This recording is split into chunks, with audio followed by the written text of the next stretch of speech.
কেরানীগঞ্জ না শুধু সারা বাংলাদেশকে আমরা নতুন করে ঢেলে সাজাবো এবং আমরা সবাই মিলে যেন নতুন করে এই বাংলাদেশটাকে গড়তে পারি, এই প্রত্যাশা। আমরা চাই যে আমরা শুধু একটা আসনের অংশীজন না হই, আমরা বাংলাদেশের বহুমুখী বাস্তবতা নিয়ে যেন সবাই সংসদে যে কথা বলতে পারে, মানুষের কথা বলতে পারে, আইন প্রণয়ের ভাষা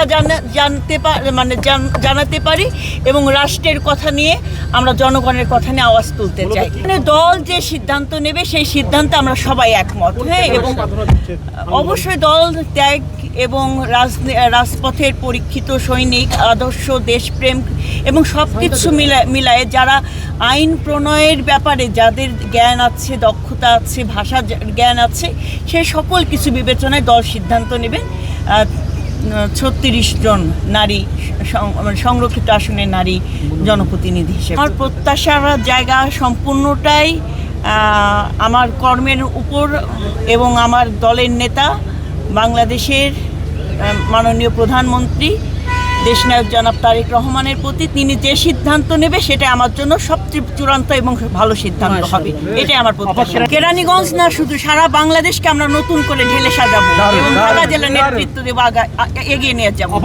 ধন্যবাদ।